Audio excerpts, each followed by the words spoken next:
Islamic scholar Mufti Muhammad Yusuf Tabi Hafizahullah Ta'ala, Fazil Madina University. أعوذ بالله السميع العليم من الشيطان الرجيم.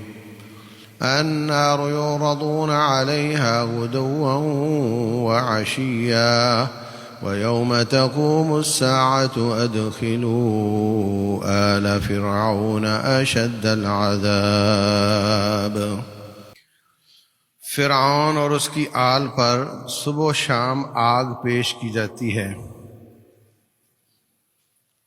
صبح و شام فرعون اور اس کی آل کو آگ پر سینکا جاتا ہے، اور جب قیامت کا دن قائم ہوگا تو ان کو پھر زیادہ شدید عذاب میں ڈال دیا جائے گا. قرآن حکیم کی یہ آیت برزخ کے عذاب پر دلالت کرتی ہے. کئی لوگ کہتے ہیں جی عذاب قبر قرآن سے ثابت کرو. پہلی بات تو یہ ہے کہ وہ شخص قبر کے عذاب کا منکر نہیں، وہ احادیث نبویہ کا منکر ہے. وہ کیوں کہتا ہے قرآن سے ثابت کرو؟ اس لیے کہ وہ منکر حدیث ہے. اس کے ساتھ بات عذاب قبر پر نہیں ہوگی، اس پر بات ہوگی حجیت سنت پر، سنت کے حجت ہونے پر بات ہوگی. جب سنت کو حجت مان لے گا تو عذاب قبر بھی احادیث میں ثابت ہے. اور اس آیت سے بھی جو قیامت والے دن کے عذاب سے پہلے والا عذاب ہے وہ قبر کا عذاب ہے، وہ برزخ کا عذاب ہے، اور وہ فرعون اور اس کی آل کو ہو رہا ہے، اور اس کی دلیل قرآن میں ہے. تو یہ بھی ایک بہت بڑا مرحلہ ہے، یہ بھی ایک بہت بڑی زندگی ہے. لَتَرْكَبُنَّ طَبَقًا عَنْ طَبَقٍ، تم مرحلہ وار آگے بڑھو گے. تو ایک مرحلہ پیدا ہونے سے پہلے تھا، اس میں بھی ہم زندہ تھے. ایک پیدا ہونے کے بعد ہے، اس میں بھی ہم زندہ ہیں. ایک مرحلہ پیدا ہونے کے مرنے کے بعد ہے، اس میں بھی ایک حالت ہے جس کو آپ کیا کہیں گے، زندہ کہیں گے یا مردہ کہیں گے. حقیقت یہ ہے کہ زندہ اور مردہ اس جہان کے الفاظ ہیں، اور اس کیفیت کو کوئی سمجھ نہیں سکتا.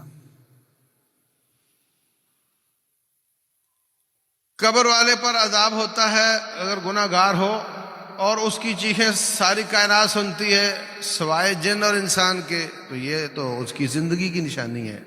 ایک آدمی چیخ رہا ہو اس کا مطلب زندہ ہے.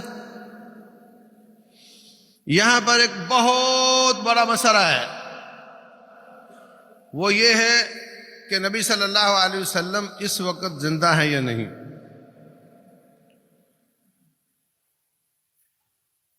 تو بہت بڑا طبقہ نبی صلی اللہ علیہ وسلم کو زندہ مانتا، اور ہم کہتے ہیں ہمارے پاس بھی موجود ہیں، اور ہر جگہ ہی بولے موجود ہیں.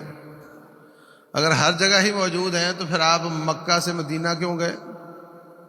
وہ تو پہلے ہی وہاں موجود تھے. اور پھر آپ جہاد کرنے کیوں گئے؟ وہ تو پہلے ہی وہاں موجود تھے. اور وہ یہ بھی سمجھتے ہیں کہ وہ زندہ ہیں، اور یہ بھی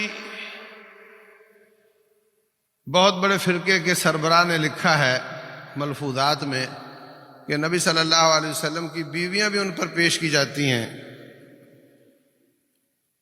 اور دوسرا بہت بڑا طبقہ وہ علماء دیوبند کا ہے، ان کے بھی آدھے سے زیادہ لوگ حیاتی ہیں جو نبی صلی اللہ علیہ وسلم کی حیات کے قائل ہیں، اور دوسرے مماتی ہیں جو آپ کی وفات کے قائل ہیں. یعنی اس مسئلے نے امت کو بہت زیادہ ٹکڑوں میں بانٹ دیا ہے. اور حقیقت یہ ہے کہ جن دلائل کی وجہ سے ان کو زندہ مانا جاتا ہے وہ دلائل تو گناہ گاروں کے بارے میں بھی ہیں. اب گناہ گار کو سزا ہو رہی ہے، وہ چیخ رہا ہے، یہ بھی دلیل ہے کہ وہ زندہ ہے. جنت میں من مانی زندگی ہوگی، جہنم میں حالات اتنے خراب ہوں گے اللہ فرماتے ہیں ثم لا يموت فيها ولا يحيا، نہ وہ زندگی ہوگی نہ موت ہوگی۔ اس کا مطلب یہ بھی ایک کیفیت ہے، یہ بھی ایک کیفیت ہے، زندگی نہ موت۔ اس جہان میں تو ایک ہی دو ہی باتیں، یا بندہ زندہ ہوگا یا مرا ہوا ہوگا، لیکن اگلے جہان کی ایک تیسری کیفیت اللہ نے بیان کی ہے، لا يقضى عليهم فيموتوا ولا يخفف عنهم من عذابها ثم لا يموت فيها ولا يحيا، نہ اس میں زندگی ہوگی نہ موت ہوگی۔ تو حقیقت یہ ہے کہ جیسے پیدا ہونے سے پہلے ہم اس جہان کے بارے میں کوئی تصور نہیں رکھتے تھے، اگر کوئی تصور رکھتا تو وہ بھی غلط ثابت ہوتا یہاں آ کر، ایسے ہی اگلے جہان کے بارے میں ہمارے تمام تصورات غلط ہیں، زندگی اور موت کے بارے میں۔ اس کی دلیل قرآن میں ہے، بل احیاء ولکن لا تشعرون، وہ زندہ تو ہیں مگر تمہیں ان کی کیفیت کا کوئی شعور نہیں۔ تو اس معنی میں اگر کوئی کہے کہ رسول اللہ صلی اللہ علیہ وسلم زندہ ہیں مگر ہم ان کی زندگی کا شعور نہیں رکھتے، تو یہ بات درست ہے، کیونکہ آپ بھی شہید ہوئے ہیں۔ جب آپ کا آخری دن تھا تو فرمایا وہ خیبر کے موقع پر یہودی عورت نے جو گوشت میں زہر ملا کر دیا تھا، وہ زہر میری رگ کو کاٹ رہا ہے، یہ صحیح بخاری میں۔ تو آپ بھی شہید ہیں، آپ خاتم النبیین بھی ہیں، شہادت کا مرتبہ بھی آپ کے پاس ہے، سارے تمغے آپ کے پاس ہیں، اور قرآن کہتا ہے زندہ ہیں، اور ساتھ یہ بھی کہتا ہے کہ تمہیں شعور نہیں۔ جو مسئلہ بنتا ہے وہ یہاں آ کر بنتا ہے، وہ کہتے ہیں زندہ ہیں اور ہم ان کا شعور رکھتے ہیں، یعنی کسی حدیث میں نہیں آیا کہ ان کی بیویاں ان پر پیش کی جاتی ہیں، جس نے کہا پیش کی جاتی ہیں اس نے اس کو دنیاوی زندگی والا شعور سمجھا نا۔ اور ہم حرم پاک میں جب پڑھتے تھے وہاں پر تو آتے جاتے تھے، ہمارے طالب علموں کی ڈیوٹیاں بھی نبی صلی اللہ علیہ وسلم کی قبر مبارک پر لگتی تھیں، تو ایران کے، ہندوستان کے، پاکستان کے لوگ بیچارے نظریں بچا کر کے کوشش کرتے تھے جالی کو پکڑنے کی، اور کوشش کرتے تھے کہ میرا رکا جالی سے اندر چلا جائے، وہ چلا بھی جاتا تھا، تو وہ رکا پھر بعد میں نکال کر ہم پڑھتے،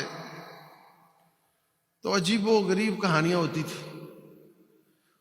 مجھے وہ پسند ہے، مجھے وہ پسند ہے، اللہ کے رسول آپ ذرا ہمت کیجئے، وہ ذرا ہاں۔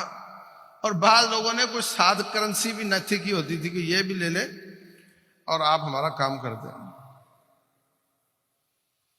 یہ جو شعور ہے وہ یہ ہے کہ وہ زندہ ہیں اور ہم ان کی زندگی کا شعور رکھتے ہیں۔ جو یہ سمجھتا ہے کہ میری درخواست پڑھ سکتے ہیں، میری درخواست پہ وہ ایکشن لے سکتے ہیں، اس کا مطلب ہے کہ وہ سمجھتا ہے وہ زندہ ہیں مگر ہم ان کی زندگی کا شعور رکھتے ہیں، جبکہ رب ذوالجلال فرماتے ہیں بل احیاء ولکن لا تشعرون، تم ان کی زندگی کا شعور نہیں رکھتے ہو۔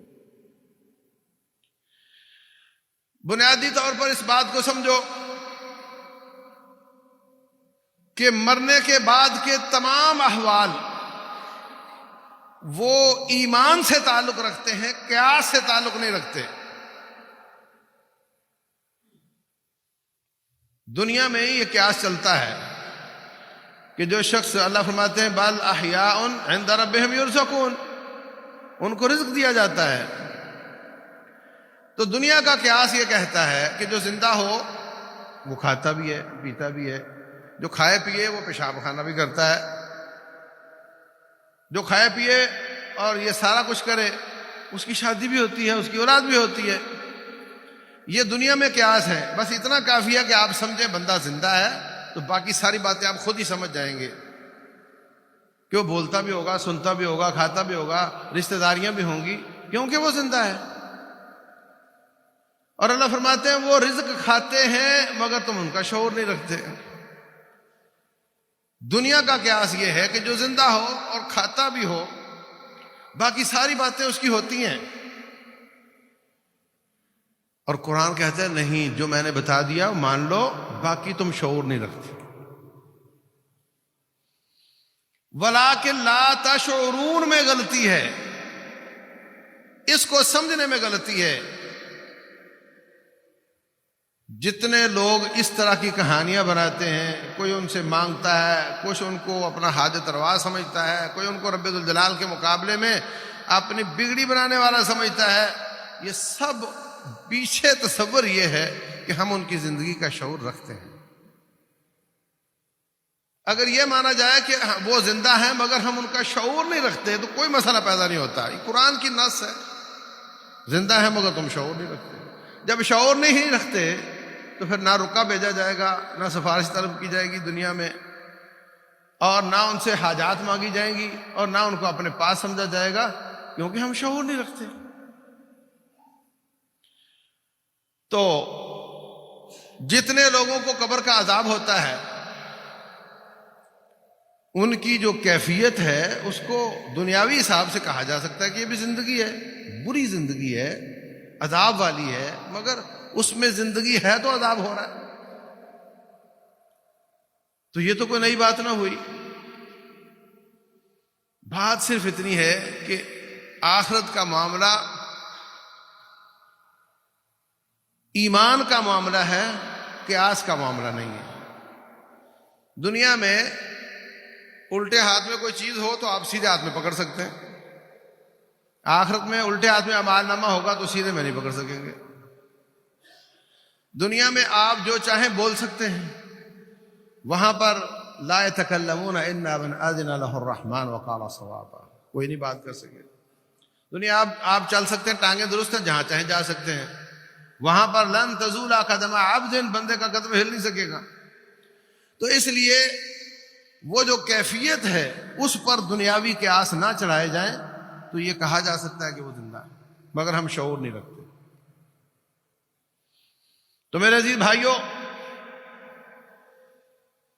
جیسے جیل سے پہلے حوالات ہوتے ہیں اور حوالات کے حالات گھر جیسے نہیں ہوتے، ایسے ہی جنت اور جہنم کے فیصلے سے پہلے عالم برزخ کا حوالات جیسی شکل ہے۔ وہاں پر چھوٹا امتحان، پاس ہونے والے کے لیے چھوٹی نعمت، فیل ہونے والے کے لیے چھوٹا عذاب، اور دوبارہ اٹھ کر حساب، مکمل حساب دینے کے بعد بڑا حساب باریک بینی کے ساتھ، اور پاس ہونے کے لیے پوری نعمتیں اور فیل ہونے کے لیے پورا عذاب۔ قبر میں حساب کیا لیا جائے گا، اس کو فتنہ قبر کہتے ہیں۔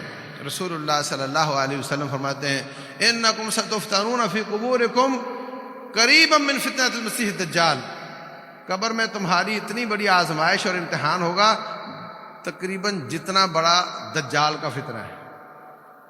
دجال آئے گا، اس کے پاس کئی ایسی شعبدہ بازیاں ہوں گی، آسمان بارش برسا، بارش برسنے لگ جائے گی، زمین پودا نکال، پودا نکل آئے گا، دیکھتے دیکھتے بڑا ہو جائے گا، پھل لگ جائے گا، بندے کو قتل کر کے دوبارہ زندہ کرے گا، پھر کہے گا بتاؤ مجھے رب مانتے ہو؟ یہ کتنی بڑی آزمائش ہے۔ ہمارے ہاں تو ضعیف الاعتقاد، یہ شعبدہ باز تماشا دکھانے والے، ان پر یقین کر کے بیٹھ جاتے ہیں۔ کوئی ایسی چیز دکھا دے جو تھوڑی ما فوق الفطرت ہو یا روٹین سے ہٹ کر ہو، بھلے ہاتھ کی صفائی ہو، تو لوگ اس کو سجدہ شروع کر دیتے ہیں۔ تو وہ تو اتنی بڑی بڑی مصیبتیں لے کر آئے گا آزمائش کے لیے، تو اس کی بات کتنے لوگ مان لیں گے؟ جتنا وہ فتنہ بڑا ہے، قریب قریب اتنی بڑی آزمائش ہی فرمایا ہر شخص کی قبر میں ہو۔ اس لیے فرمایا جب تم تشہد پڑھو تو 4 چیزوں سے پناہ مانگا کرو، اللہم انی اعوذ بک من عذاب القبر ومن عذاب جہنم فتنۃ المسیح الدجال محیا والممات، اور ماسم اور مغرم 5 چیزیں ہیں۔ تو اس میں قبر کے فتنے سے ایک ہوتا ہے قبر کا فتنہ اور ایک ہوتا ہے قبر کا عذاب۔ رسول اللہ صلی اللہ علیہ وسلم فرماتے ہیں جو شخص اللہ واسطے شہید ہو جاتا ہے اومن من الفتان، اس کی قبر میں آزمائش نہیں ہوگی، قبر کا امتحان نہیں ہوگا۔ شہادت کہتے ہیں ڈگری کو۔ شہادت کا لفظی معنی، لغوی معنی ڈگری ہوتا ہے۔ آپ دیکھو دینی تعلیم کی جتنی بھی سندیں ہوتی ہیں اوپر لکھا ہوتا ہے شہادہ۔ تو جس نے شہادت پا لی اس کو سب سے بڑی ڈگری مل گئی، جس کے بعد کوئی امتحان نہیں ہوتا، اس لیے اس کا قبر میں امتحان نہیں ہوگا۔ اور اگر وہ اس کی شہادت قبول ہے تو حشر میں بھی نہیں ہوگا۔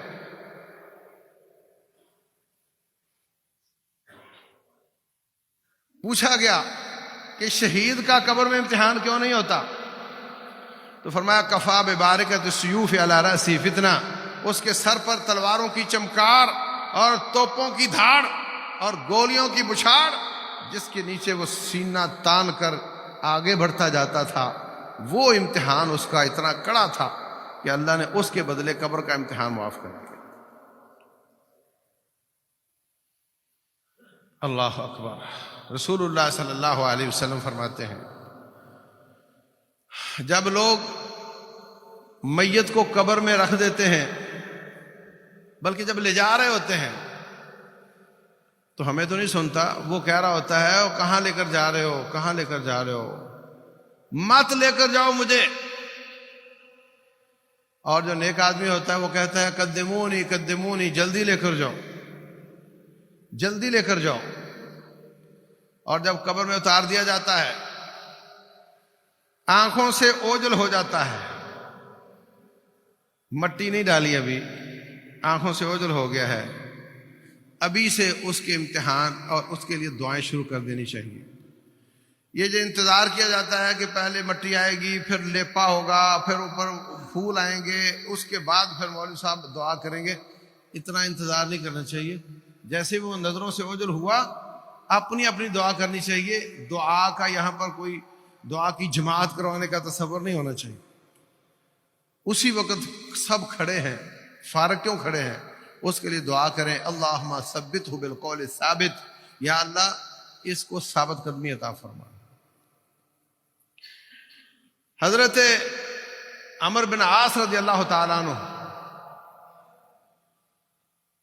یہ حدیث نبی صلی اللہ علیہ وسلم کا فرمان نہیں ہے، حضرت عمرو بن عاص کا قول ہے۔